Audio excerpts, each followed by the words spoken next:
السلام علیکم ورحمۃ اللہ وبرکاتہ۔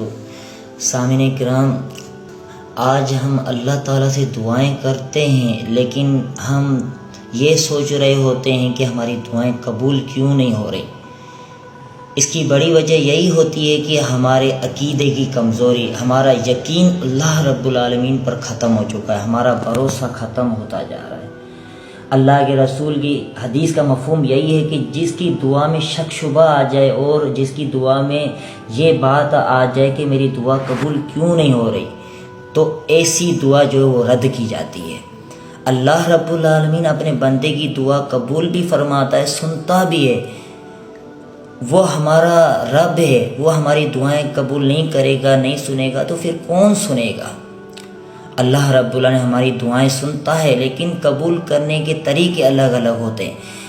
اللہ کے رسول نے فرمایا اللہ رب العالمین دعا کو قبول کرتا ہے 3 طریقوں سے۔ بسا اوقات بندہ دعا کر رہا ہوتا ہے تو اللہ رب العالمین بندے کو اسی دعا کی وجہ سے وہی چیز عطا کر دیتے ہیں، اور بسا اوقات دعا کرنے کی وجہ سے کوئی آفت آنے والی ہوتی ہے، پریشانی آنے والی ہوتی ہے، اس دعا کی برکت کی وجہ سے وہ پریشانی آفت ختم ہو جاتی ہے۔ اسی طرح دعا کی قبولیت کا یہ بھی سبب ہے کہ اللہ رب العالمین اس کو قیامت کے دن اللہ رب العالمین اجر دے گا۔ تو یہ اللہ رب العالمین کے قبول کرنے کے طریقے ہیں۔ بسا اوقات اللہ رب العالمین بندے کی وہی دعا قبول کرتا ہے، بسا اوقات کوئی پریشانی آفت آنے والی ہوتی ہے، وہ اللہ رب العالمین دعا کی وجہ سے وہ پریشانی دور ہو جاتی ہے۔ بسا اوقات اللہ رب العالمین قیامت کے دن اس کے لیے اجر عظیم تیار رکھا ہوا ہے۔ تو ہم نہیں جانتے کہ اللہ کی مصلحتیں، اللہ کی حکمتیں کیا کیا ہیں بندے کے حق میں۔ اللہ رب العالمین بہتر جانتے ہیں کہ بندے کی کس طرح کون سی دعا کس وقت میں قبول کرنی چاہیے اور کون سی دعا اس کے لیے فائدے مند ہے۔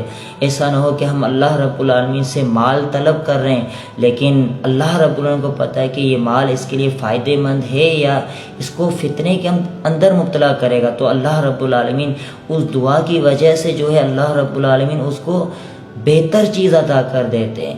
تو یہ طریقے ہوتے ہیں، اللہ رب العالمین کا انداز قبول کرنے کا الگ الگ ہوتا ہے۔ ہمیشہ ہمیں اللہ رب العالمین پر یقین اور بھروسہ رکھنا چاہیے، یہی حقیقی زندگی ہے۔ السلام